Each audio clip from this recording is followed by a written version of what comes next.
We all go a little mad sometimes. Be afraid. Be very afraid. They're here.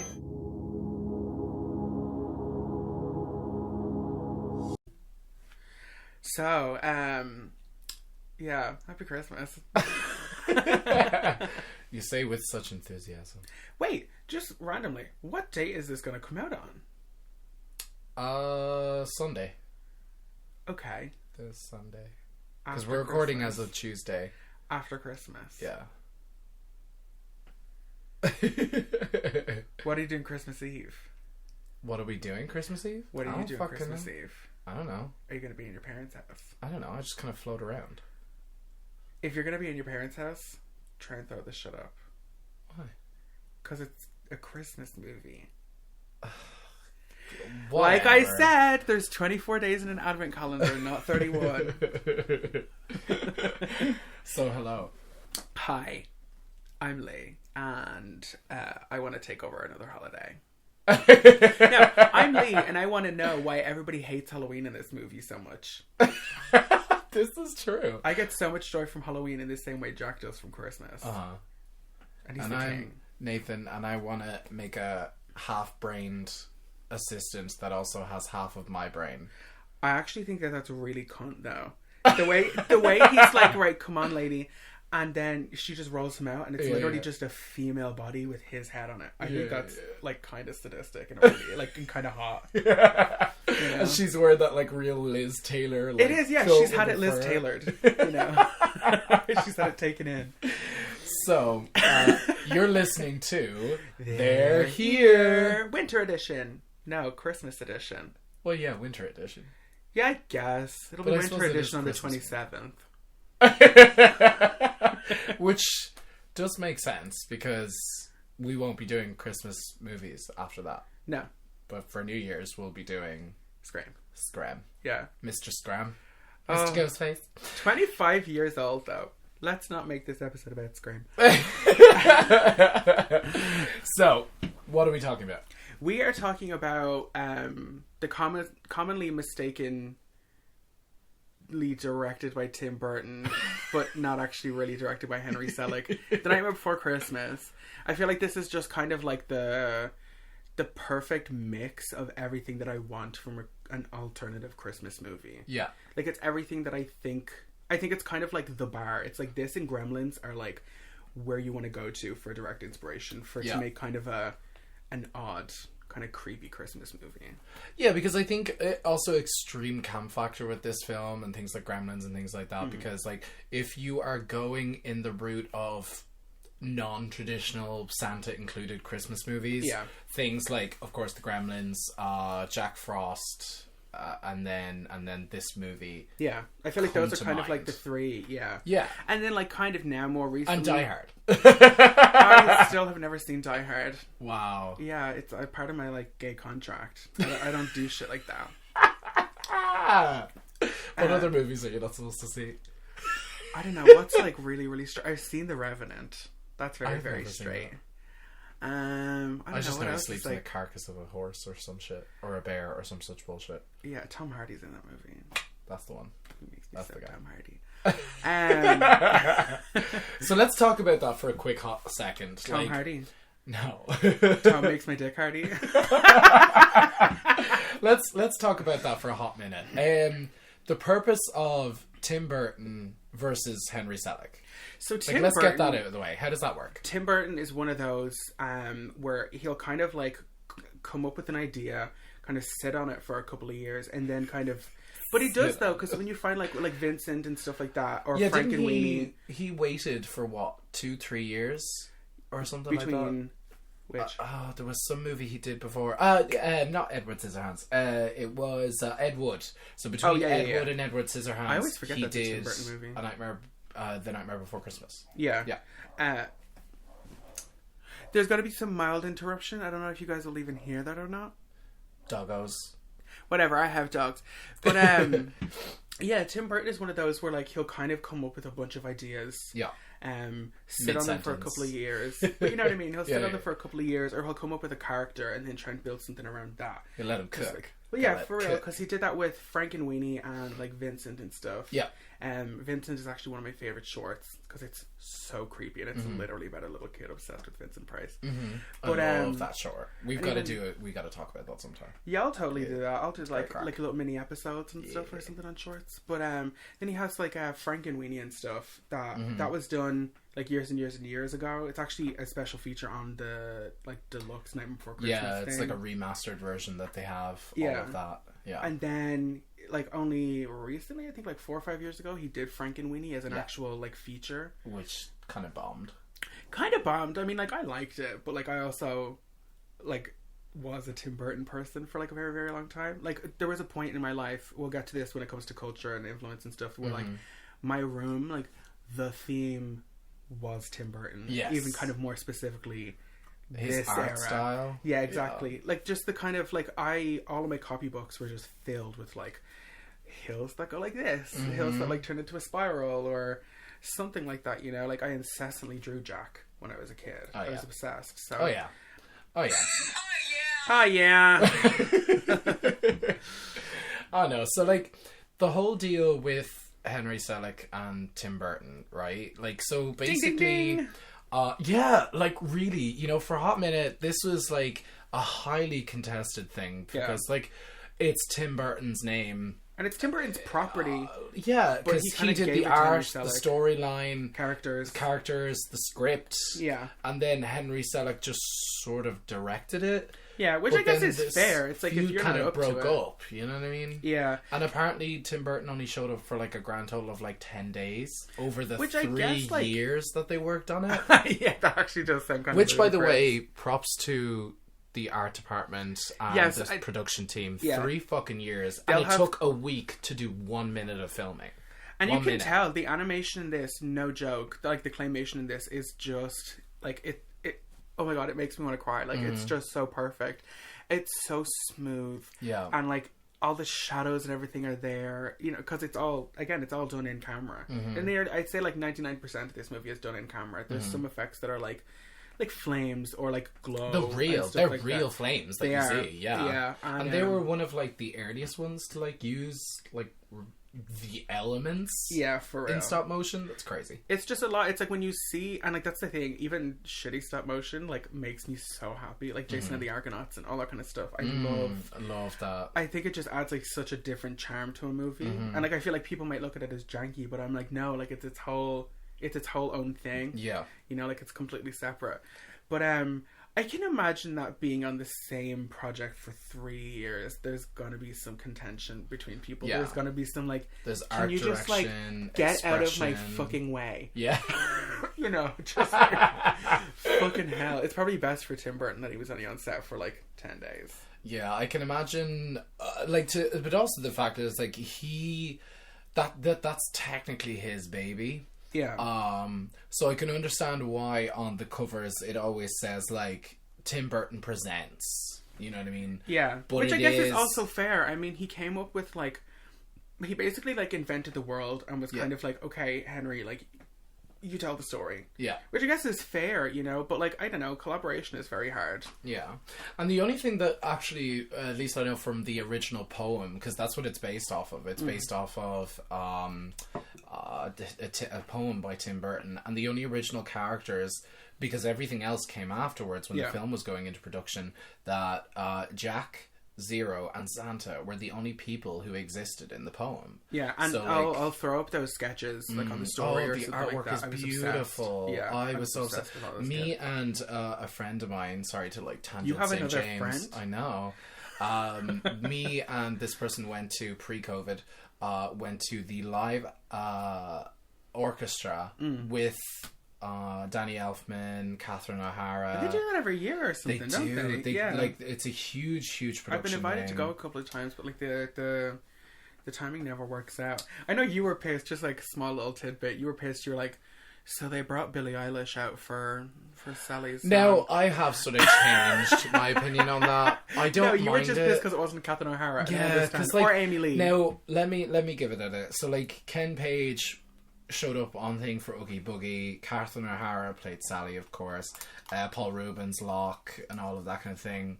There was so much like that sort of went into it. And I remember vividly, like, I was like, there was these two people in front of us that were like, you know, in their mid-40s, and they were looking at, like, me and this person were just geeking out, you know, like full on geeking out, like looking at the screen and all the, like, this super amazing concept art that Tim Burton came up with, and the film and the orchestra and the live vocals and things. And, like, these two people turned around to us, so like, can you just be quiet, please? And I was like, shut up, boomer. Shut the fuck up. Can you, listen, like, amp it up a little bit? Yeah. You're, like, at an event, bro. And, like, when Catherine O'Hara came on to sing Sally's song, not a word of a lie, everyone went dead quiet for it. I think it's because my favorite song in the movie. It's the heart of the film, in my opinion, is her sort of, I call it like an abuse story, really. Oh, she fully is. She's captive, you know? And she's almost the main character of the movie. Like, Catherine O'Hara just fully expresses herself in this song, and, like, I shit you not, soon as that song finished, every single person in the O2 Theatre stood up and gave her a standing ovation. Yeah. Because we were just like, yes. Showing your age, calling it the O2. Oh, yeah. But it was a really kind of special thing, because, like, it sort of, like, confirmed, like, you know, that kind of, like, everyone else is the same kind of weirdo, you know, and we're all here for the same reason to... Well, I feel this movie is a very kind of good marker for, like, are you cool or no? Yes. You know, like, do you like this movie? Yeah. Because, like, this is one that, like, people often have tattoos of, or, like, merch and stuff like that. Like, I know, I still wear, like, some Nightmare Before Chrstmas stuff, you know? Yeah. Like, I have lots of friends who have Nightmare Before Chrstmas tattoos, or, like, whatever it is. And it's just kind of like a little, like, oh, you're one of us, kind of thing, you know? But like, I feel like the cultural impact of this can't be understated. Oh, absolutely. This is something that, like, I really wanted to, like, get into, specifically just because of, like, how powerful a message this film itself has. Yeah. If you don't like what you have, just steal it from other people. That's true. But, like, first of all, like, for the rejects, actually, just first of all, Catherine O'Hara. I just love her. She's one of my favorite things. This is going to sound really tacky, but she's one of my favorite things I've ever gotten from Tim Burton. Yes. Because I know a lot of people's intro or association with her is Home Alone, but mine is Beetlejuice. Yeah. Beetlejuice? She's Delia Dietz. Like, in my head. I will go insane and I will take you with me. I love it. The little, like, the black glove headband and everything. Yeah. I can't eat Cantonese, and she's, like, spitting out a cashew, like, picking it off with the fucking... it's just, everything, like, the stars sort of aligned when this film, and I know, like, at the beginning that when Tim Burton came to Disney about it, they distanced themselves from the project because they thought it was not Disney enough. It's very dark. It's very dark. It does deal with some heavy subject matter, like murder, literally like murder. It does, and that's why, like, it was Touchstone Pictures first, and then Disney finally jumped on the bandwagon because they were like, "Oh, this is actually a cultural phenomenon. Let's now put it on Disney." You know what I mean?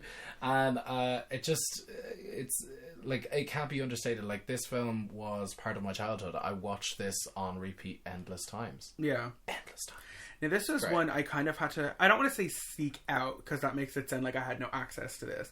But this is one where, like, I was super familiar, like, with the imagery when I was, like, a little kid. And then I got into it. Like, this was, like, a... Actually, my older cousin Roisin, just, like, shout out to her. She was, like, my cool, older, goth kind of cousin that I, like, got a lot of this stuff from. And I think she was the one that, like, gave this movie to me and was like, here, you're gonna totally fucking love this. And then I just did. Like, it, like, influenced everything. Like, how I drew, how I, like, dressed, and, like, the kind of music I listened to. You wanted that pinstripe suit that Jack had. Lady, you're joking. They're, like, unrealistic male body standards, am I right? But I love it. And then, do you know what? Just one thing real quick. There was one toy set that I wanted from this more than anything else. It was called the Jack of All Trades set, where it was 4 Jacks. It was Jack as the Pumpkin King, like preschool, like regular Jack, Santa Jack, and then Jack in the pajamas. I wanted it so bad. So bad. And every once in a while I'll get a little let's say drunk. And I'll go on eBay and look at them, and they're like €200, and I'm like, oh, I want it so bad though. Oh. And then Forbidden Planet for a long time actually had like kind of a big selection of like Nightmare Before Christmas merch and stuff like that, and that's where my like main source for buying stuff was. Because I like this was still like me ordering things online, like 12, 13, you know. Didn't understand the internet, No, literally bought like a debit card to like, but it was like one of those like kid temporary debit cards. You put like money on it and then it only works for like a month or whatever. Yeah. I think literally like my first purchase online was like Nightmare Before Christmas merch. Yeah. I do think let's do a quick like rundown of the story, because I mean this is something that it's very simple actually. It's very simple. Basically Halloween night, all the ghouls and goblins and ghosts and vampires and werewolves and as you do voodoo dolls and sea monsters and I love it. There's such a good mix. Halloween Town, it's like I would totally live There's there. literally a tree with hanging corpses off of it. With hanging corpses! And there's like headless, there's like voodoo dolls, and there's like shrunken heads. Yeah. Like at one scene, that little kid near the end pulls out the voodoo doll, or the shrunken head. I love it. From Beetlejuice. Yeah, and I think that's the first scene I actually saw from this movie was the kid pulling out the head? Was him giving all the presents out and stuff like that, like the kind of attack. So like that was my first intro to this movie. Very Gremlins. So like basically the idea behind kind of the theme of this movie is discontent with your life as it is, and then learning to appreciate it. And learning to appreciate what you have, because if you don't have what you love, then you have nothing. And then you'll ruin Christmas for everyone. Literally. So basically, Jack Skellington is the... He's the so king there's of Halloween the mayor, and then there's Jack. Jack is the king of Halloween Town. How do you know that? Because he's the king. Who says that in the movie? It's kind of established. By who? He's the guy. He's the king of Halloween Town. He's the equivalent of what Santa Claus is to Christmas Town. To Halloween Town. Okay. So when he's describing Santa Claus, he's describing him as the king of Christmas Town. But Jack is basically just like the figurehead. Yeah. You know? And the mayor is kind of trumping along. I love the mayor. Oh, the mayor fuck, did I just say Trump? The mayor is so adorable. Like I think that's one of my most... I can't make decisions by myself! Honestly, the thing I quote from this movie most is town meeting tonight. Just anytime you're like, oh, somebody come into this room. Dr. Finkelstein to the front of the line. Oh, I love it. But also, Jack is kind of a bad leader. He's terrible. But I wanted to see what Jack was like before he started hating it all and getting tired of it. Because everybody loves Jack. Everybody is obsessed with Jack. He's kind of like the good job, Kim Kardashian Daddy. of Halloween Town. So, like, basically, he's discontent with his lot. He's like anyone. He's looking for more because there's a monotony to his life. It's basically rinse and repeat for him. He's bored. He needs something else. And what does he do? He culturally appropriates Christmas. Just a flip on what the Christians have done to the Yeah, pagans. pretty much. But Jack knows nothing. And he basically like collects trinkets and this and that and comes home with a fucking snowmobile. He is the king of Halloween Town because he starts off as the Pumpkin King and then turns into the king of Halloween. Okay. But Jack's original form is like the it's the pumpkin we see at the start of Sleepy Hollow. Oh, of course. Yeah, the same kind of... Sorry, what were we saying? Well, basically, like, that fact that Jack is... he's bored. Essentially, he's bored. He wants to reach out, he wants to do something new, something different, but he can't quite put his bony finger on. And... That sounds sexual, doing that. He's sort of got 3 fingers, too. I only noticed that. Yeah. And very fucking long. The fingers are like this fucking huge. big. Yeah, the actual hand is like this big. Yeah. The rest is just finger. The rest is just finger. Shit, I don't usually mind. They're very thin. We could just like tape 3 of them together or whatever. But the other one who's discontent, of course, is Sally. Sally. Yeah, poor Sally. Like, essentially, she is brought to life to be an assistant to Dr. Finkelstein. Slash other stuff. Because, like, that's what I was saying. Like, this movie is very dark. You're mine, you know! I'm restless. I can't help it. It's about to get loud in here for, like, 1 second. The dogs. Can I just pause for a sec? So yeah, it's like Jack is kind of wait. I actually like. I don't like I know how these two sentences are going to bridge together. I love the fact that I might just be like, and then but yeah. So Jack is just like, ugh, like fuck this, because presumably all these people have been doing this since the dawn of like time. ancient Ireland times. You know what I mean? So like I can see why Jack might get bored, but then I have no sense of geography in this movie whatsoever. Yeah. Because Jack just walks. And then falls asleep while walking, and then wakes up also while walking. Jack, of course, played by Chris Sarandon, the voice, and then the music singing voice by by Danny Elfman. Elfman. Yeah. They actually match up quite well. They do They really, do. really sound They do really like, well, yeah. Like I really like Danny Elfman's voice and music, but he comes across like I don't know where all seasons happen. I guess because then there's also like Earth, like Earth. Yeah, time. so like. The whole deal with this, I also look at this as like, okay, so if the trees are there and they have their doors, does that mean if he goes into Christmas world and he walks in some random direction, is there another one with all the other doors on it? Yeah, because it also doesn't seem like a super very hard place to find, because when he sends Lock, Shock and Barrel, he's like, oh, just go to blah. And then go they into the woods, children. Yeah, and, for real. And kidnap an old man. And then they just go to Easter land. Yeah. First, our Easter town. I'm like, what the fuck does that look like? That bunny didn't even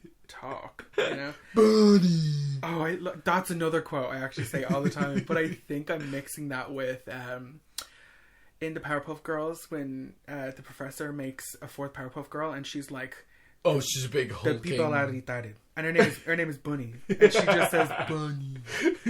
But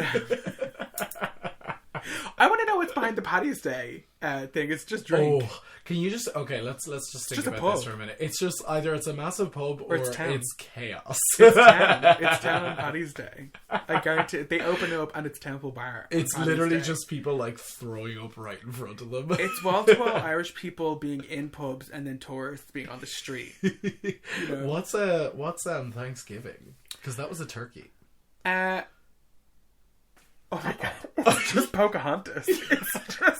It's just the slaughter of natives.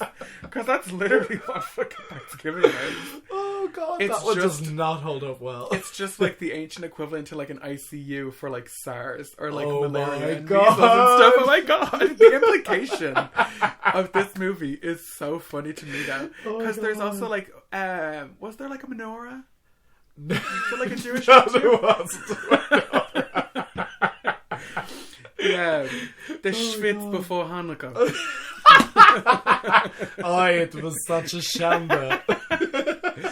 But oh my god, I'm sorry, Jewish god. people. Yeah, But we do apologize. You don't even get it. But yeah, this is another thing where I was like, oh, I would love to go through all them doors and actually see like what's through there. And I think we may have gotten something like that, because I think it was like the first or second Kingdom Hearts game that like explored Nightmare Before Christmas a little bit more. And then there's an actual Nightmare Before Christmas game, like PlayStation game, that was actually really decent as well. You played it? I didn't play it. It was fun because you kind of get to like to walk around and be Jack. But like, yeah, so there's like it's like where all the seasons meet or whatever, you know, and they're all kind of each like door / tree has like a symbol on it representing things. But then also at the end, Jack is able to just get back to Halloween Town by just opening up a random grave and getting in. Yeah. And walking through. I'm like, what's the geography of this? Because then there's also like our world where Jack just kind of gets up and flies off into it without going through anything. I don't think we're supposed to think about it this time. So basically Jack, which by the way, can I just point out something? When Jack goes to turn the brass doorknob on the Christmas tree, that was the most difficult shot in the entire film. Because there's reflections and everything. It's like a metal, it's like an actual like chrome So like his hand is reaching in, he turns it and opens it up or whatever. And then he has to fall, like free fall.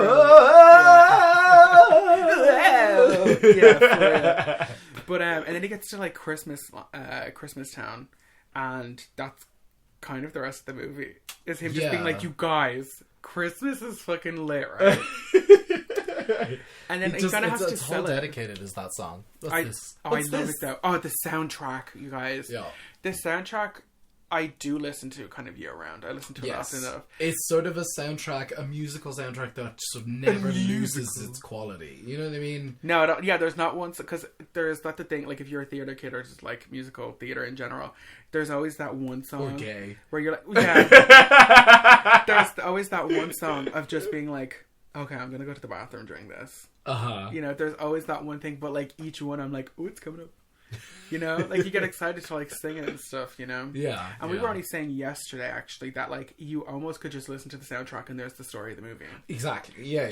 Because it's like it's one of those musicals that like the music really does like it delivers the story. Yeah, it's not just like there's very little dialogue between one scene and the next. If you look at it really, there's maybe like 5 lines of dialogue in the script in between each of the songs, and the songs basically carry you through the film. Good job, and I love that. Daddy. You did a good job with it. It's a good job.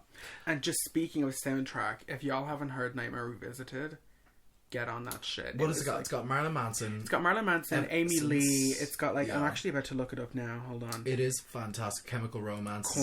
Korn. Rise Against.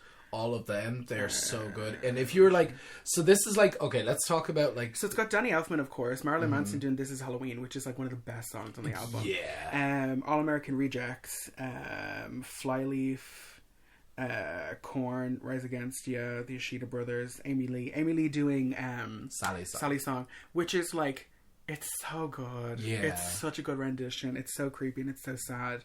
But heavily recommend go listen to that album. Absolutely, and like there's so many reinterpretations of this music that again it does feel timeless. And like this came out in the early 90s. This movie, 93, I think. Yeah, and like it holds up like even today. The music, the score, the visuals, the production design, the script, the acting, the voicing. Everything, it holds up. It is solid as fuck. Shown by just again, it's like by able to have all of these artists be like, oh fuck yeah, I love that movie. Hell yeah, I'll be on that album. Yeah. And then there being like the tour every year where like I think they do it every year, at least in America. I think they do like the Hollywood Bowl, and then they bring it over here every couple of years, and they do the tour every couple of years. It was beautiful. If you get the chance, guys, please go. It is just fantastic. I'll go next time for sure. Everybody is still relatively young. Catherine O'Hara is still, but that's the thing. Is like with a lot of artists, you're like, oh god, if I don't see Cher this Halloween, she's never gonna like come around again. But people have been saying that for like 30 years, you know. Yeah, this is true. It's very true. So like, let's talk for a hot second about like the cultural influence. Okay, that emos. This film's had. Emos. I feel like it's more popular with emos than goth kids. Yeah, like I mean, I remember. Early 2000s, we like literally looked for anything that was Nightmare on Elm Street. Black and white stripes. Black and white stripes, purple and black. You know, like anything with Jack's face on it. Yeah. Sally's t-shirt or like her dress, but as a t-shirt. So she's so like, much stuff. She's a ragdoll, but a scarecrow. I see her as a corpse who is filled with, because she's filled with leaves. Yeah, Frankenhooker. Like, yeah, she's a Frankenhooker. Frankenho. With misshapen limbs because she can't stand properly. Oh, I love it. She's got like bow legs. Like, yeah, one of her knees is like shorter than the other, so she's always she's sewn together and all these like side. Yeah, and she's like she's also got kind of like a weird superpower where like somebody will try and grab her and she's like, ooh, pull out a seam, and then the arm comes off, or because she's kind of indestructible, which is like the implication of this movie. She goes to send jacket thing and just jumps out her window. What'd you call it? I was about to say no, not a truthsayer, but like not a psychic. Oh, an oracle. An oracle. Yeah, she foresees like a lot of things, which is weird because like kind of comes out of nowhere. I always forget that, but then watching it again this morning when she pulls out the shrub and it turns into a Christmas tree and then it goes on fire, I'm like, she just a soothsayer. I think that like like you were kind of right there. Yeah. She can see things. She saw it with thine own eyes. With mine own eyes. With thine own eye. I'm talking to her about her. Right. Bitch. So like when it comes to like all of these characters and things like that, that's another thing as to why I think our culture definitely identified with them. They weren't horror characters. They were just Halloween characters. Well, yeah, because there's like there's a difference between the fearful monsters and just the monsters of Halloween Town. I mean, they all are supposed to be, like, they're all very, like, loosely based on, like, kind of urban legends. The horror tropes, or yeah. But, like, they're but not... there's no Freddy or They say it Jason in the or thing, anything. though. They say it in the song. They're like... That's our job, but we're not mean in our town of Halloween. Yeah, like, it's their job to just do, like, the Halloween thing. Yeah. Like, they're not assholes. But Yeah. also, again, they do, like, kill things. They do. Like, And, like, the murder vampires, like, what haven't they... Most blood drained in a single Single evening. evening, yeah. I am obsessed with those vampires, You though. know? Because they're not all vampires. Perhaps it's the head that I found in the lake. But exactly, though, you know? And, like, but those vampires, they're all Dracula. Oh, yeah. They're just Like, fat, it's short, just, tall, like, full thin. Dracula, Yeah. but they're also like, ooh. Yeah. They all have like the umbrella, but the umbrella is like all made out of bat wings and stuff. Yeah. I love it so much. It's really good. You There's know... the Jamaican nightmare. There's the Jamaican creature from the Black Lagoon lady. It's like, you make skin crawl. She's like obsessed. All the ladies in this town want to fuck Jack. You all make the witches. wounds ooze and flesh crawl. And her You make the gills very like start... mountains crack, Jack. Oh, it's so good. Those two Very witches, and there's like a little baby gargoyle. There's like a gargoyle Yeah, whose and wings his are like bigger than him. limbs are like flying back Yeah, and forth. it's just it like walks on. And there's that weird kind of like mother and like the dire mother and the... That's exactly what I thought. That's what I thought. Because he's when got I'd the seen kind it. of Pugsley uniform. Yeah, the kind of like his eyes suspenders are with sewn things. shut. I love it. Like It's she's so cute. really... She's basically a nose and lips with a grey curly wig on, with a Blanche Dubois wig on. I think I and know really her. obese. You know what I mean? Yeah. Like that's And basically. then there's also the devil. Oh, the One of the devil is there characters too. is Yeah. just the and devil. Death is there too. Yeah, we got they got the raping tree from Evil Dead. Yeah, that's true. We have basically Pennywise. Yeah. On a The clown with the tearaway face. wheel thing. A You unicycle. have I am the woo of the call who's there. Oh, I love that line. I'm though. the wind flowing through your hair. I'm the I am the shadow on the moon at night. Which is, I love the fact that Oogie Boogie's like, y'all doing a group number? Can I come?" He's like straight up the villain of the whole movie, but like in the opening, he's like, can I come too? You know? But no, in a way, And then literally the boogeyman. Oh yeah, the boogeyman. What else do we have?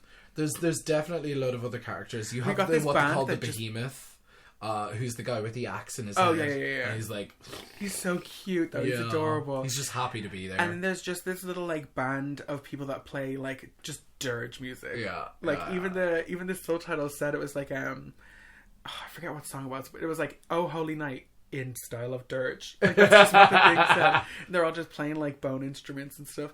Also, these dudes can just teleport because when Jack goes home, they're outside his gaff, and they're really always outside his gaff. Yeah. And then when Sally jumps out her window, they're outside her gaff. But yeah, They also there's somebody made one out of them... gook. Somebody's Yeah. just goo. Yeah. Oh, and a werewolf. Forgot about And the a werewolf. werewolf. Oh, it's so cute. He's adorable. Yeah. For Yeah, real. oh, he's very gay. We know it. He has a lot to prove. There's also, what was I going to say? The band. One of them is playing a cello. Yeah. And inside the cello is Danny Elfman as a puppet. He goes, The little and worm. a 1 and a 2 and a 1, 2, 3, 4. Yeah, the little you can- worm? No, he's like literally a doll inside the cello. Inside the hole of the cello. I don't feel like I've ever noticed that before. Yeah. Also, Danny Elfman plays like 6 people in this movie. Yeah. There's literally like He plays the mayor. there's like 40 characters. No, he doesn't play the mayor. I thought he played the mayor. He plays Shock. Uh-huh. He plays Jack's voice. He does that little dude. And then hold on, I have the IMDb up in front of me here. There's a good few people. Let's keep going anyway, because like fucking Yeah, so, Catherine like- O'Hara also plays Sally and plays Shock or anyway, one of the the little witch. kids. Oh, and the Little trick or witch. treaters. They're very classic trick or treater kind of Archetypes. things. Yeah. That little mask, the little devil mask. I always wanted thought that. was so cute. Yeah. There was so like basically Jack does return and he's like he basically town meeting tonight. I'm back, y'all. Let's switch up our entire fucking gig. You're gonna love it. I'm gonna try and sell you on it. And I love how he, during like mid-song, he switches his tactics because he just literally sees them not understanding what the fuck he's talking about. Yeah, like but they're also obsessed with the creepy elements of it. Jack doesn't understand what he's talking about either. No. because he has a very surface level understanding of what Christmas is, or at least He was what in Christmas the Town film's for like Christmas. one musical number. Yeah. And it's like, I've got it. You know? I know what this like, is. he sells it, but like, I love that he's selling it to them kind of as is, but they're all like, ooh, that's kind of creepy. I love it. And it's like, he's not even really changing it. He's just not like correcting them. Yeah. You know? So like, this is where I think we should talk about, AIDS. Not again, Nathan. I can only be gay so many times a year. Don't worry, I said it before. I got it when I was a kid. My mom knew it was up. I better not ever get AIDS again, though. That would piss me off. I'm dropping. So like, this is where I think we should bring up the fact that apparently, it's never been confirmed, but Tim Burton wanted to basically use this film as a metaphor for cultural appropriation. It is. It very much is. Straight up is. Now, I didn't realize this until, like, because I went deep into all of this, you know, basic, you know, shit, you know. Yes, seamless and pointless. Pointlessness. So, it's basically the fact that Jack comes back, and as he admits to all of them that, no, you don't understand, there's something that you're not quite grasping here. Yeah. And, like, all of them are jumping on it with their own ideas. Which is alright, but the fact that Jack still turns around, it's like, you don't understand. I know everything, Like, so straight up blah, blah, doesn't blah. understand And he either. just full on does not understand. Like, he sells Santa Claus to them. He as, gets like, the a big feeling, lobster. but he doesn't understand the actual Yeah, holiday like, that's or the blah, thing. blah, Like, blah. we see Jack go, and he's like, oh my god, this is lit, you Yeah. guys. But also, he knows what everything is. Also, there's electricity. And Yeah. stuff like it's just, again, this is one of those movies you're not supposed to think super, super hard about. Yeah, you're just meant to enjoy it at face value. But it's our job to think too hard about movies. So, like, my understanding is, of course, like, cultural appropriation, there's a difference between cultural understanding and cultural appropriation. When it comes to this is very much cultural appropriation. Yeah. And not that I think Christmas is cultural or anything like that. I think anyone can enjoy Christmas for literally any reason. It's celebrated all over the world and Which a is lot of places. which is culturally, though. Yeah. So, like, not that I think it should be viewed that way, because, like, personally... But also the idea of Christmas itself is a cultural appropriation. Of the in any pagans. way. Yeah. Yeah. So, like, when it comes to this, I fully agree. I think it should just be appreciated at face value for what it is. I don't think you movie. should think too deeply. Yeah. I think it's a great time, and, like, now that I'm seeing this, I'm like, I it's can't impossible kind of unsee it. I was going to say it's impossible not to, because it's like, it's not thinly veiled, or it's very, very thinly veiled, if it is veiled at all, because it's literally somebody going, oh my god, I love I'm going that. to take this, let And me then go just and takes run it. with it. Because Yeah. even at a certain point in the movie, when Santa Claus like shows up and they actually get him, he's like, oh no, you don't have to worry about it this year, I got it, it's fine, and takes the hat and then just sends him off. Yeah. And Santa's like, what the fuck are Like, you this doing? is basically the equivalent of some random white guy picking up some paper feathers and gluing it Thanksgiving. to a thing and, like, wearing a fucking, you know, a Thanksgiving. feather headdress. Like, it's very much in that spirit. And, like, literally he steals the hat from him and wears it, and it's like, ho ho ho, I'm this, you know.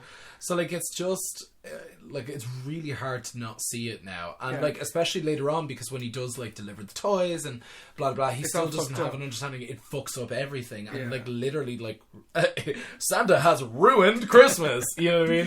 Santa is an imposter. This is another movie where, like, it's like Santa Claus is straight up, like, not a secret or anything like that. People are like, where is he? Yeah.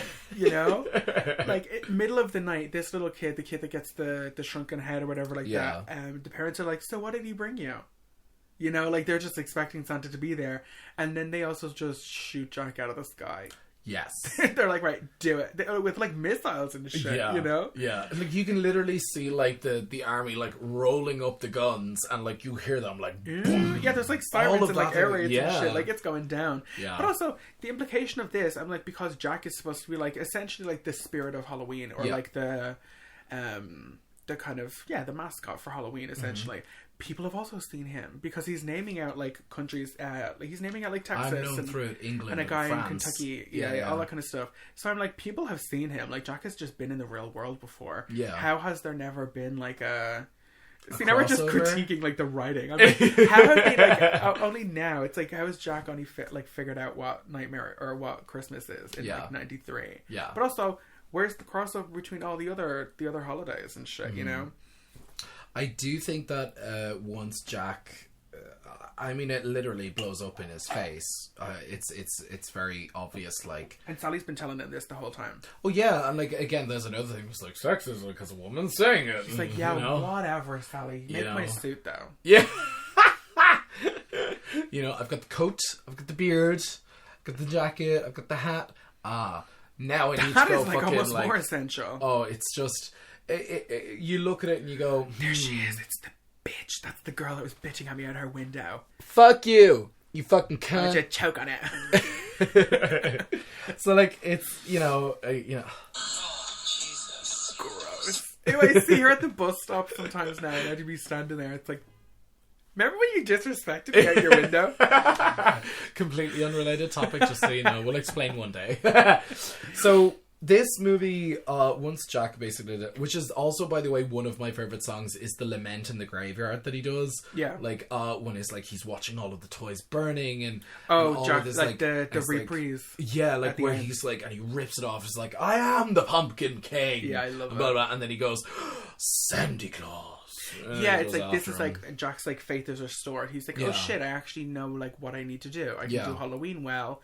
Let me leave Christmas to Santa Claus. But also I can like still have that. Yeah. But also, like, he, like, again, that sort of also makes sense. Like, he's the spirit of Halloween. How is he ever going to understand the spirit of Christmas? Yeah, it's like, Do you it's know what just, I mean? it's not for you to do. But Yeah, like, you can exactly. still like, because he understands, like, again, all the principles are He understands are the there. joy. His heart is in the right The place. idea of giving But- and the idea of like lights and bringing joy, like sugar and blah, plums blah. and all that sort of stuff. Because there's a great scene where he's like doing science. He's trying to like figure out the He's trying science to of understand it. Christmas. I love the way he goes, what is it? The square root of pi times 12 equals Yeah, Santa hat, and he's yeah. crossed it out. He's like, It's no, like, this is not it. It's like joy equals X over Reindeer. over cookies or something Yeah, like yeah, that. yeah. You know, it's like, I love it.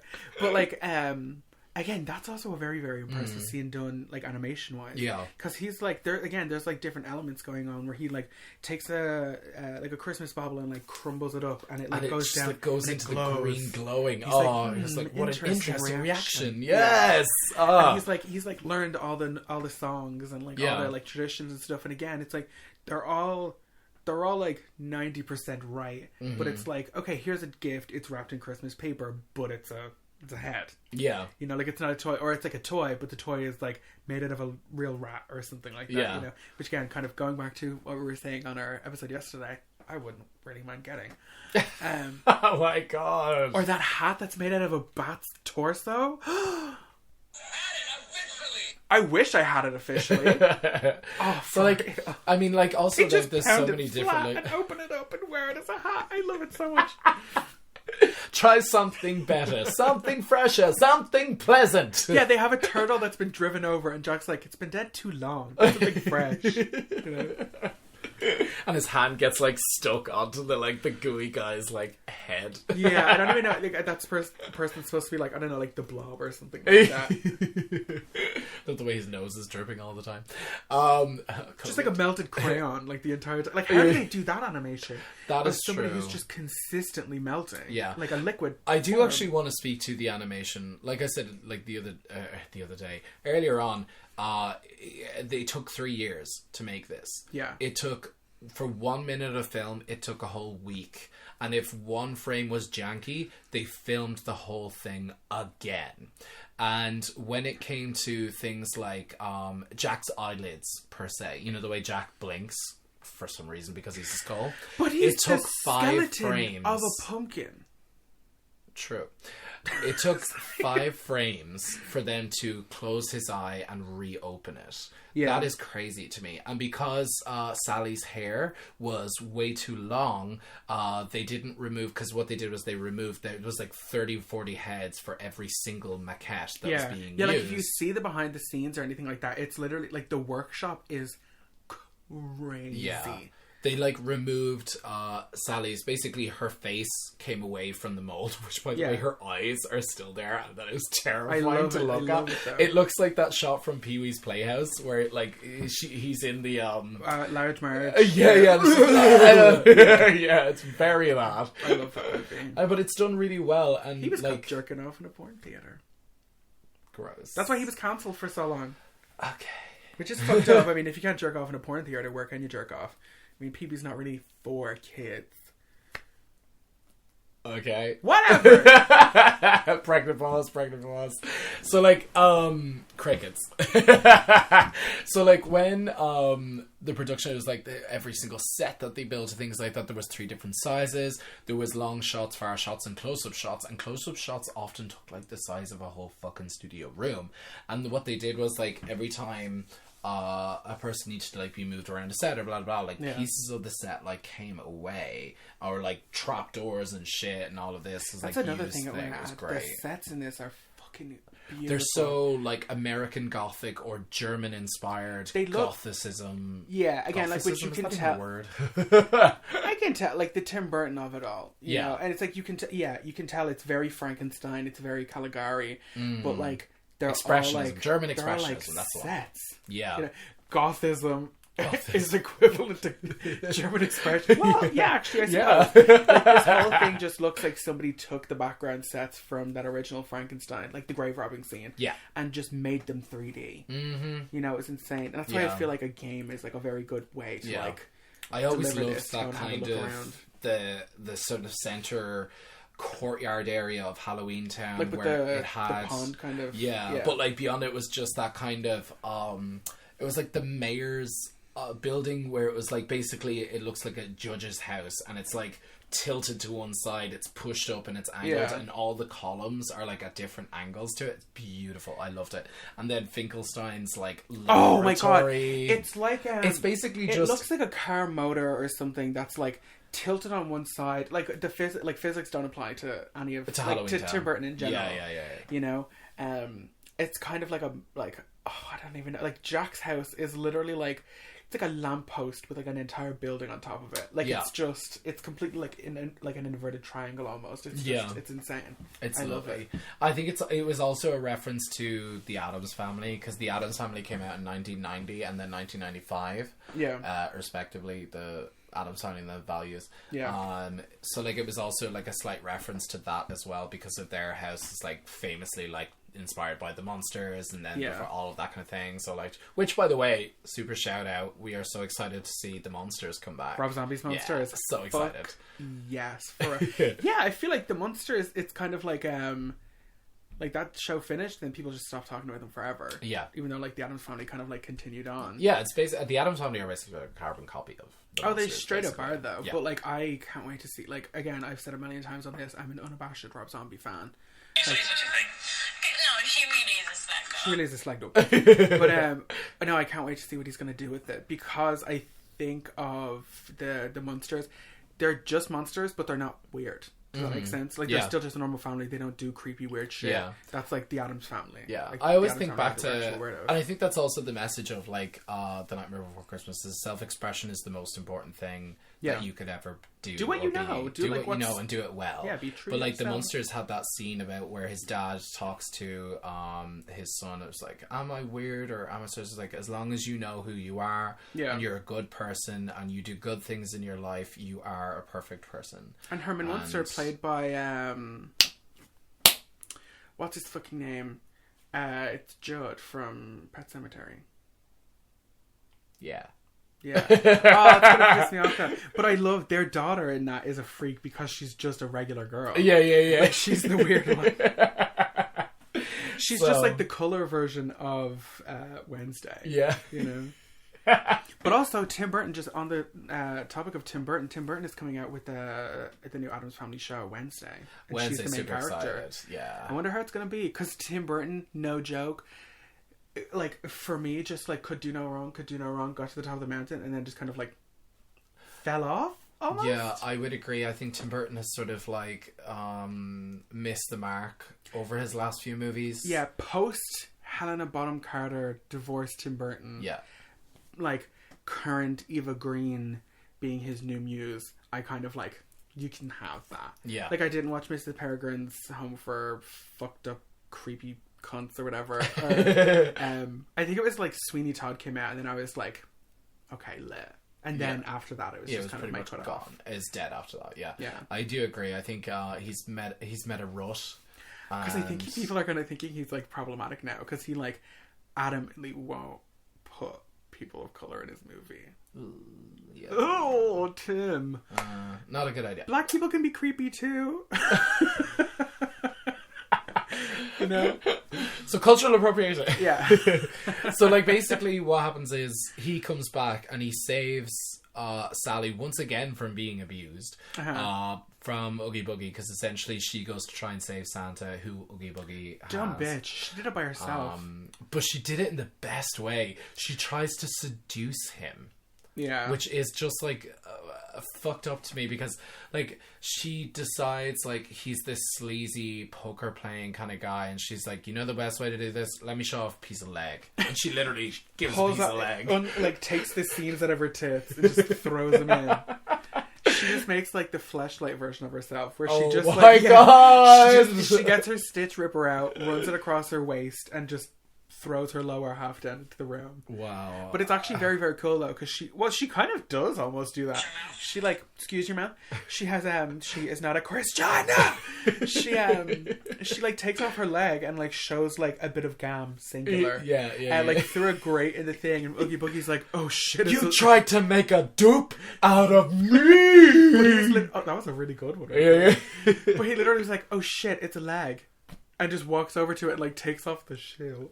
Oh, gross. And then she throws her hands down, and the hands like go over Santa's mouth, and she's like, look, guy. She's like, I'm going to get you out of here. Now, if you could just sew me back together. While he's distracted by one leg over there. In the same room. It's not like Oogie Boogie is like right over there, and she's just a corpse hanging out of a grate. But I also do think like right up until this point, right up until the kids brought Santa over, Oogie Boogie isn't even relevant to the story. No, but he's always kind of spoken about in the back. Yeah, he is. Where like when they're talking about him to Jack, they're like, we can't fuck this up, because Oogie Boogie's gonna like kill us. Yeah. Their song though, "Kidnap Mr. Santa Claus," is excellent. One of my favorites. Yeah. Because it's like I don't know. It's kind of like the shut up, make me. I want. Yeah, it's adorable. And then you get that like really good playoff of Danny Elfman, Paul Rubens, Pee Wee, and Catherine O'Hara, all just kind of like going at each other. Yeah. And their costumes are like oh, I love them so much. And her witch mask is just a person's face. Yeah. Like it's just a person mask. It's just her. But a mask version. A mask, yeah. It's her with a fixed mouth. She's got like three like hairs pointing out either side. And then Lock and Shock are a skeleton. But he's also kind of a skeleton underneath. Yeah, and then he is me a year ago with the hair. Because it's like just blue lipstick, and then like kind of like the front bang piece just comes up and down into like a little devil horn. Yeah. But then the mask just perfectly frames them. I don't know. I think they're so adorable, and I love the fact that they're like they're the trick or treaters. Like that's their job. That's their role. It's their basically like they uphold like their tradition of like trick or treating. Like they're the Rhonda the archetypes. Rhonda the retard, and they live like just above Oogie Boogie. Again, this is a weird kind of house because like their house is like a tiny little tree house. It's a tree house. Yeah, I was just about to say that. But it's got like the little elevator in it. It goes from like here to like just up there. It's like an elevator that only goes up like 2 feet. Like it's so funny. And they have like the bath that like is their transport. That walks. I love it. And it's so creepy when they like throw Santa Claus down. They're like essentially the Jeepers Creepers like body hole. I think he might be too big. Yeah, and then they just show there's one shot where it's POV like showing Santa's face in the hole, and they do that, and you can just see like his eyelid is like being like pulled back. It's just being like squeezed into this little tube. But to me, I remember as a kid being like, that's really creepy. The fact that he's just getting like squeezed into this little fucking thing. I say that we take a cannon, aim it at his door, and then... Oh, it's so good. it's just like delectable. I'm just like, I love like evil little kids. Like, You're this in so movies. stupid. Think now if we blow them up to smithereens.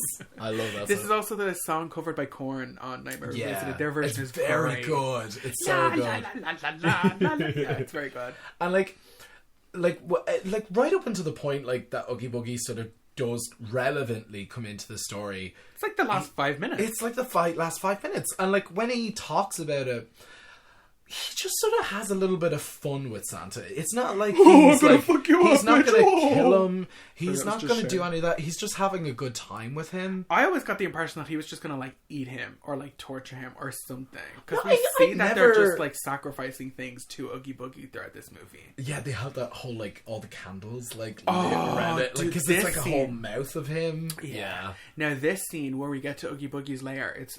Ugh, I love it so much. Yeah, because it all just turns UV. Yeah, but it's like there's bats, which are already like already like painted. Who are painted to be like they were ready to go. They were like, step to it, bitch. 5, 6, 7, 8. Yeah, it was very that. Do you remember? Skelanimals? Yes. They were like So like anybody not familiar, they're like. Just like a black silhouette of an animal, but like the bone like makeup on the inside. Yeah. I was obsessed with all of it. Wow. Yeah. Wow. So, yeah, it just I'm becomes the like, Oogie Boogie man. It just becomes like a UV casino. Yeah, it's really, really so good. good. No, it's one so big sleazy. Roulette board. I love it. It's great. Yeah. And like all the carrots popping up with the swords, like swinging around. Yeah, the king with all that. Oh, it's Oogie so Boogie good. is just like. I wish we had more of him in this movie. Like, I wish he was more of an antagonist. Yeah, had he shown up... I mean, technically he does show up at the beginning as the shadow, but, like... On the moon. He's just sort of not relevant, like you said, until, like, literally, like, the last 5 minutes of the film. Yeah. And he's not as scary, and I think because he wasn't relevant to the plot... he just sort of... Like, looking back at it, he does come across as, like, a flat character of, like, this is just our bad guy for the film. Yeah. Do you know what I mean? Because in my head, when I was a kid, I was like, they don't actually even say this, but in my mind, I was like, oh, he's trying to become the new king of Halloween Town for some reason. Because like that seems like a rivalry that would kind of go well together. The Pumpkin King versus literally the Boogeyman. Yeah, you know that I think that could have been like a really cool plot point. But no, I like it because like I think what it literally is just that the kids are bringing Santa Claus to him just so he can eat him. Because there's one scene where they like deep fry a little insect and then throw it down. But did you notice, it gets like, but it doesn't just get like, the cage doesn't just get like broken. It gets sucked up against the cage, broken into segments against the cage, and then the rest of the cage breaks. I'm like, that's so twisted. This poor little thing, you know? Yeah, he does like, even like when... He has big Ursula vibes. He does, yeah. But, like, he's a Disney villain. He's a big, hot, fat slut in the movie. But also, like, he does the same thing to Santa and Sally when they're trying to escape. He's like... Oh, yeah.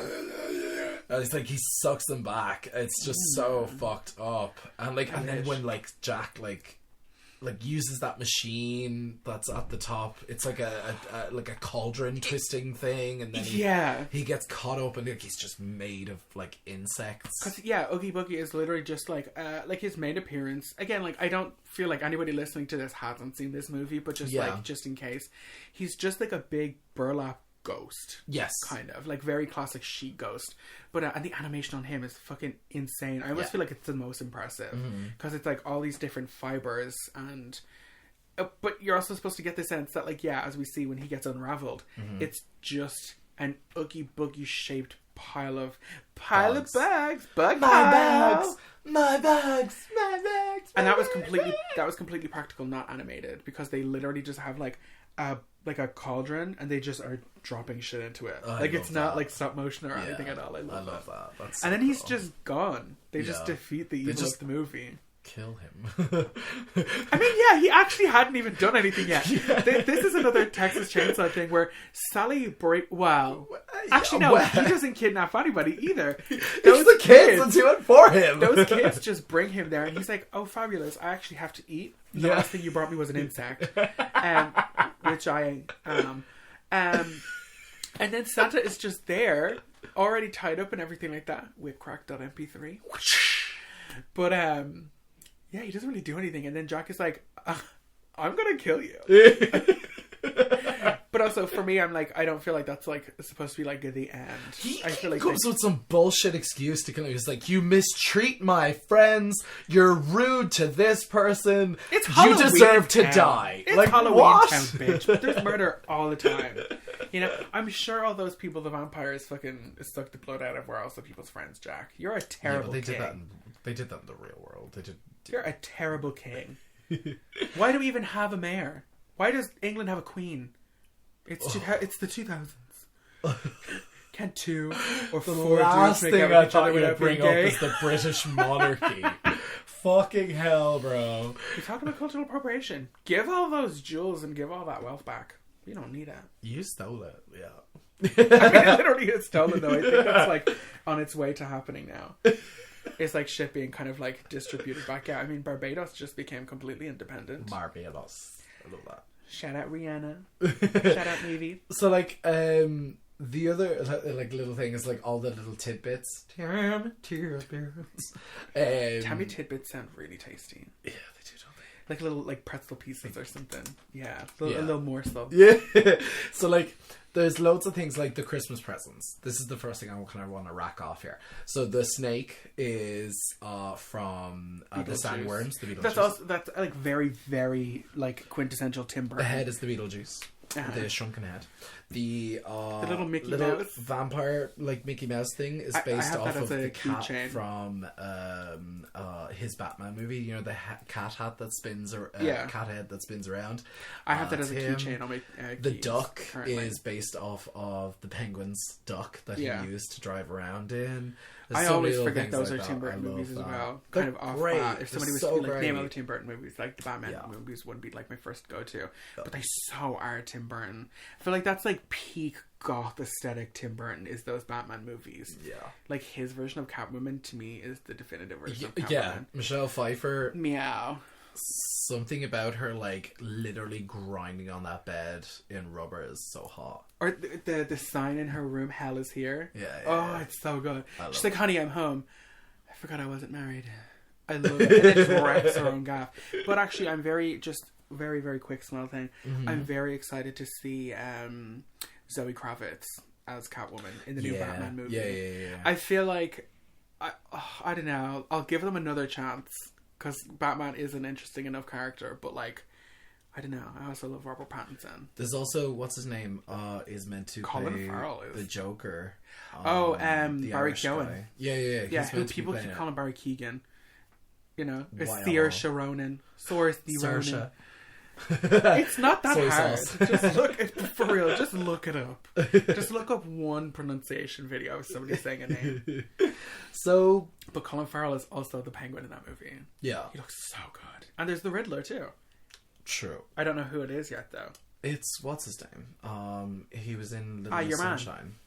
He played Steve Carell. No, the kid who doesn't talk and finds out he's colorblind. Tony Collette? Tony Collette as the Riddler. I'd love to see that. Solve this riddle! Yeah. No, it's the guy, the teenage kid, that like he wants to go to flight school, doesn't talk, finds out he's colorblind, can't go to flight school. He was also in Prisoners as well. He was the kid. Hold on, wait. Never seen that? Wow, pathetic. Yeah. Sunshine. So let's keep going. Sorry, this is like for personal. So the last is he the guy who played like the one of the Beach Boys in that movie? Brian Wilson or whatever. So the last thing I really did want to talk about was just how. Oh, you did?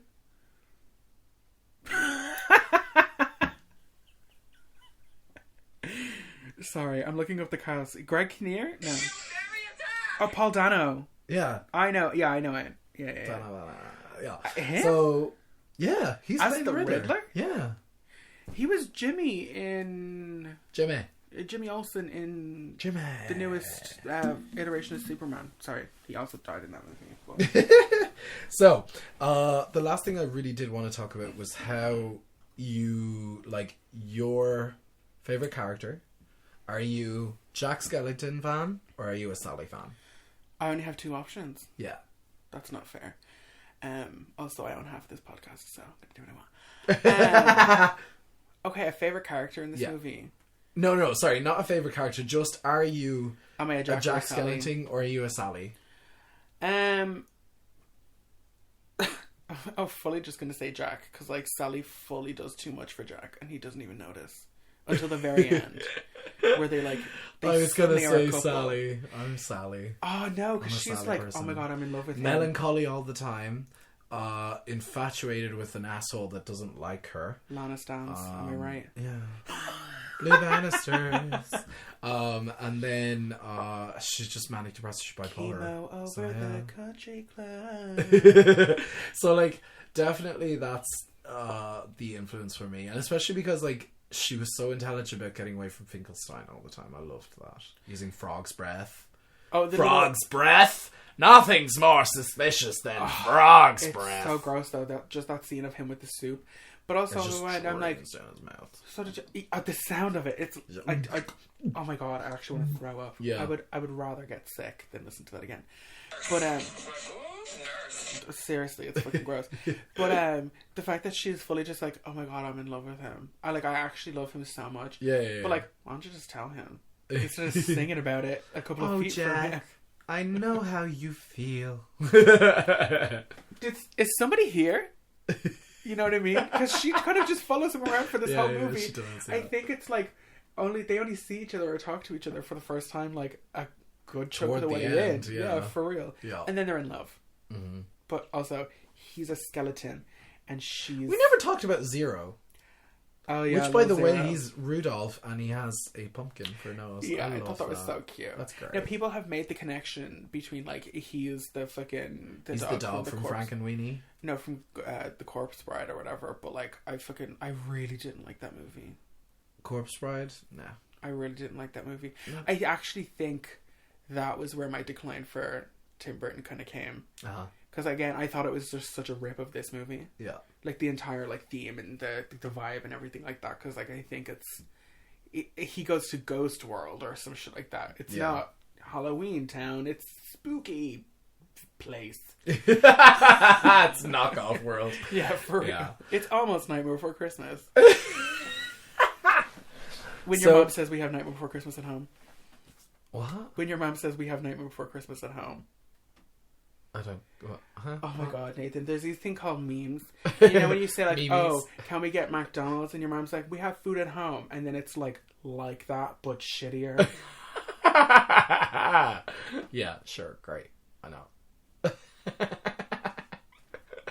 Whatever. Well, so tell me, how has Nightmare Before Christmas shaped you? Made me kind of theatrical, like even more so than I was when I like started watching this, because I was already like in theater and all that kind of stuff, but I was like, oh shit, this is like theater but like goth and creepy but also like funny, and then like the main characters are typically who would be the villains in a movie. You know, like I loved it. And then they kind of just like, I don't know, it really fed into my like morbid like fascination as a kid. You know, it was like exactly what I needed like at that time. And yeah, just like the art style and everything like that, just like it's all very graphic. It can be like this movie basically could be black and white. Like Halloween Town is basically black and white. Great. Yeah, and with a little bit of orange and green, but that's about it. Yeah, that's but like also, yeah, like that's the picking main strings. setting That is like literally like Halloween Town. You know, it's like their thing. It's 365 days till next Halloween. Again, like say that like every morning after Halloween. You know. Yeah. But yeah, I just love this. I think this was like not my first Tim Burton. Well, again, it's not even really a Tim Burton movie. It's a Tim Burton idea made into a movie by Henry Selick or whatever. But like, this is one of those ones where I was like, yeah, okay, this guy is the shit. Like, this guy knows what's up. Yeah. But if you had to pick a favorite song. Oh, the one I sing most is like Jack's Lament, the first one. Like, it's the one I'm like least likely to skip. Somewhere deep inside of these bones. Yeah. But like cut it up. But oh, I love Kidnap the Sandy Claus. Yeah. But then like Sally's song too. I think it has to be a chop up between. Oh, or this is Halloween now. This is Halloween. This is Halloween. The Marilyn Manson cover is very, very, very, very good. So your favorite songs are the soundtrack. 1 through 10. Yeah. Oh, okay. I think I'll go This Is Halloween actually because it's the most kind of recognizable. Yeah. True.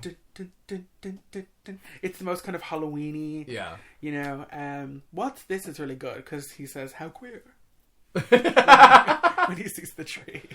So I think the reason why I think this film for me. Well, what's yours? What's your favorite song? Sally's song. Okay, for sure. I think Without you said that already. Yeah. Without an absolute doubt, Sally's song, because it speaks to so much like longing and like there's like with Sally, there's always this deep, profound sadness about her. Yeah. That I think a lot of people identified with, and I think specifically just because like she's the character that sort of represents death. Do you know what I mean? She embodies like how things really are. She views them as how they really are, whereas everyone else is sort of just living in this fantasy of like nothing's gonna go wrong and everything will be fine and blah blah blah. But Sally's like literally, I see death. I see bad things on the horizon. There's a bad moon on the rise. So like it's just, I think it's really that, and she's out of everyone is the most vulnerable. The most vulnerable. I guess. Like I was trying to say earlier, she's almost the main character because she's the one with conflict, like like within her, kind of. Because she's like, I think if this was, I don't know, maybe made by somebody else, or like maybe not a Tim Burton thing, she would be the kind of character we would follow throughout the movie the most. Yes. Because she's the one that people don't listen to, but she knows. She knows what's up. She's the audience's like look in. She's like the final girl in a way, where it's like she has more information than everybody else around her, but nobody will listen until it's too late. Yeah. And like, and she actively tries to shape the end of the story as well, whereas Jack just kind of like she does. So I actually agree. Like I think like all of Jack's stuff is done completely out of selfishness in a way. No. But what I mean is like the plot sort of carries Jack, whereas Sally drives the plot. Do you know what I mean? Yeah. So like Jack would be in shotgun, and Sally would be in the driver's seat. You know what I mean? Yeah. Whereas like she actively is like, where did those kids take that Santa Claus? She's like, I want to stop you doing the wrong thing. Yeah. And she gets pushed aside. And then she actively shapes the end of the film where it's only until Jack swoops in. Yeah, that everything sort of like fixes, where she actively drives the plot forward. She does the thing. She does the damn thing. She's got the magic. Which I guess is like very true. I think like if Jack wasn't so iconic, but also like again, it's like Jack is like it's weird. I think he is like one of the most iconic characters to come out. Totally agree. Like he's so recognizable. I think people who haven't even seen this movie carve a Jack Skellington jack-o'-lantern every year, because again it's like that's his face. His face is just a jack-o'-lantern. You know, like there's just that one little scene at the very start during This Is Halloween where he goes from being the Pumpkin King, being lit on fire, like doing the whole like the spin around thing with the head staying still, to jumping into the fountain and coming up as Jack Skellington. I remember seeing that as a kid and just being like, and I love the fact that when he takes his hands, the little bow tie like frills up. It opens up. I love it so much. And he's like, but actually, something similar happens with the mayor's. He whacks the spider because it's moving. He's like playing the trumpet or whatever like that. It's in the thing. And it comes out. It like bites him. And then it comes out, and he just like pats it back into place. There's a couple of things like that where like spiders are put to work. Like Sally's sewing machine has a live spider on the end of it that just like cranks out the fucking yarn. I love that. I thought it was so clever. This is a movie I think you could really go over with the magnifying glass and just find. You just keep finding little tidbits. Yeah, absolutely. They need to do like a Night Before Chrstmas like Lego set or something like that. Somewhere you can like recreate this town. Yeah. If they can do a Hogwarts, they can do just this little like plaza. Absolutely. You know. Yeah. That'd be super cool. I think the most influence this film has had on me, I think I even said this before, is about things like the Rocky Horror Picture Show. Like, out of my life, these the films like this, like The Nightmare Before Chrstmas, the Rocky Horror Picture Show, these are like pinnacles of like what influenced me when I was younger. Like your culture kind of markers. Yeah. And like, because like these are the types of films that told me it's okay to be who you are. Yeah, it's movies that shaped okay you. to be weird. It's okay to express yourself in really unconventional ways. It's Yeah. like, you know what I mean? And it sort of tears down those barriers. And like, that's again like such a synonym for like fucking how Disney treated this film at the beginning, was because they were like, no, it's too dark. We're not gonna blah, blah, blah.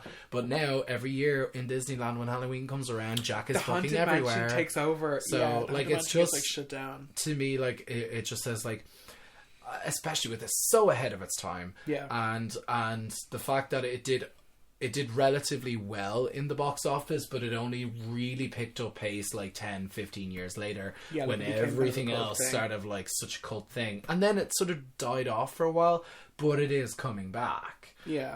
And But it's coming back. she's coming back. She's got a longer weave this time. But I love it though. I think yeah. that's why so many like little freaks kind of relate to Tim Burton, because it's like, oh my god, he's also a freak. Yeah. You know, it's like We there's are people the who are Vincent. like, yeah, We for are real. the Vincent. Oh, if you guys, I actually feel like I might be able to fit Vincent up on the story or something like that, because it's so short. It's like I think 5 it's only minutes like, or something like that. yeah, like it really is tiny. But yeah, I think like so many people like Tim Burton and the aesthetic, because it's like, we've had directors who do freak shit, like again, even in Ed Wood, you know, we have people like that. But like it's kind of rare enough that the actual director making the freaky shit is also a freaky person, is also weird. Because like I remember being as a kid and being like Tim Burton, it was like Tim Burton and Stan Lee. I was like, oh my god, these are the two men I want to be. Yeah. You know, because I remember I imagined Tim Burton's house looking like a set like this, where it's like black and white swirls on the floor and like really Everything weird is black, shapes. weird gothic shape house. Yeah. And then him and Helena Bonham Carter being married, like being together, I was like, fuck. The ultimate goth couple. I want to be them. Like, I want to be both of them at the same time, you know? I do want to point out that I completely forgot to say that Patrick Stewart is on the soundtrack, because there's a intro and then there's an outro to the storyline that was cut from the original film.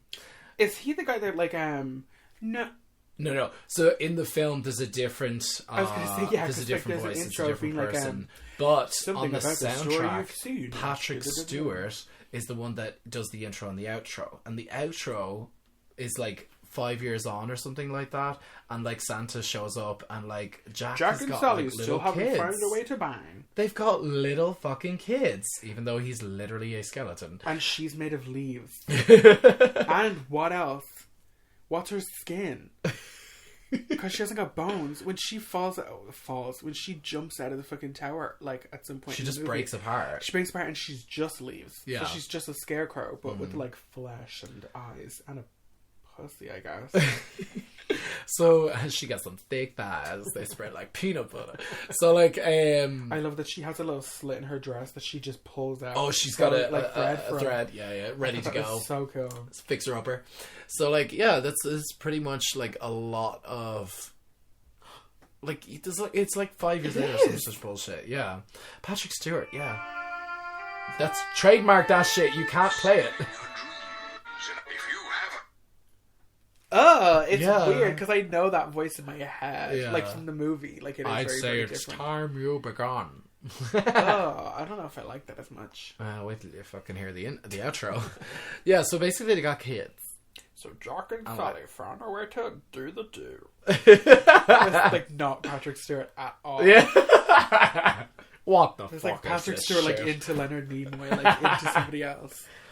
So yeah, that is Night Before Christmas. The Nightmare Before Christmas. Tim Burton presents The Nightmare Before Christmas, directed by Henry Selick. It's like nobody gives a fuck about Henry Selick. Poor guy. Oh, seriously. So what we got next week? Next week we have the... We're not giving you the choice next week, by the way. No, because it's Not gonna happen. my birthday. So it's kind of... It's my birthday and I'll cry if I want And I'll to. scream if I want to. Oh no, seriously, something about like the last couple of months, or at least the last couple of weeks of just seeing Scream everywhere, it just makes me so happy. Because it makes This me is like... the part where he's about to gosh. It makes me all like have... over you. Okay, wait till we get to The Fog, or whatever bullshit you pick as your favourite movie. But like... just Whatever, like the which, last however. couple of weeks, like seeing like Entertainment Weekly this month is it's the cast from Scream 2 though. like the brown, like that brown kind of red background, and Gail's got streaks in her hair again, and it's like this short. Nev Campbell's wearing blood red lipstick. I can't wait. Seriously. So what film are we doing next week? Scream. In case you weren't clear. Well, see, it's going to be out like a week after the anniversary or whatever. The anniversary was actually this week, but things didn't work out that way. But also, it's my birthday, so fuck off. True, and you get what you want on your birthday, so this is true. I know. I'm so excited though.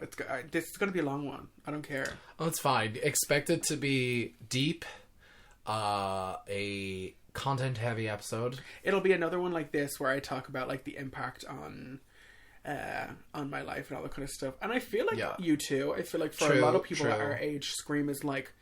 That's on a pedestal for sure. It is. It's like the one, and for good reason. She's not just. She doesn't think she's the one. She knows she's the one. But she just is. Yeah. There's no like. I don't know. It's okay if you're a bitch, but you need to be that bitch. And Scream is that bitch. It really is. It's just. It's like a warm hug. Like it is. It's so nostalgic for me. It's the first movie I ever remember seeing, so like it's just super nostalgic to me. But I feel like we could go through all the episodes we have. Just make this Scream episode from however many times they speak about Scream.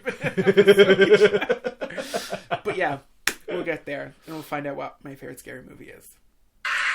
You get out of here! Yeah, you're right. So, that was The Nightmare Before Chrstmas. And happy Christmas, y'all. Happy Christmas, y'all. Even though they said it's actually a Halloween movie. What do you mean? Tim Burton and Henry Selick agreed that it was a Halloween movie. That's kind of bullshit, though. Yeah, well.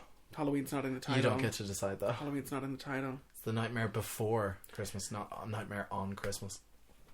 Get your shit together. So. None of the Silent Night, Deadly Nights After 2 take place during Christmas. 1999 Scream?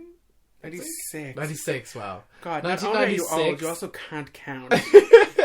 I'm thinking of The Matrix, which I'm going to see next week, so fuck off. I really Actually, no, that's out tomorrow, the day after? No, I think it's at like the 24th. Ooh. I really don't give a shit about any of the Matrix movies. Fuck what you think. I I'm going actively to go see it. dislike the first movie. So, subscribe, make sure to follow us. It's just going to be the same movie, except with more explicit... On YouTube. Except with more explicit kind of... Ain't nothing wrong with that. No, but it's just the same movie. Listen, Wachowski sisters, we get it. Siblings. They prefer siblings. Well, there you go. Okay, you know them personally like that? Yeah. Well, there you go. Wachowski's, just make another Animatrix. That was fucking lit. Yeah. That was really good. Oh god, I could do with another one of those. Just something about Keanu just makes me like... Why? So make sure to follow us on our Instagram and Call of X. Yeah. That's my Keanu movie. That or Bill and Ted. Ted. I know where the bastard sleeps. The BOGO Pass. Yeah, I love it so much. So make sure to like, subscribe, follow us on the YouTubes and the Instagrams for some daily updated content, and we'll see you next week. And happy Christmas, of course. For my fucking birthday episode. And happy Christmas. Unpleasant dreams. Happy Hanukkah, crazy Kwanzaa, all that jazz. You know the good stuff. Happy holidays. Happy... Santa's watching, Santa's creeping. Stop. Right now.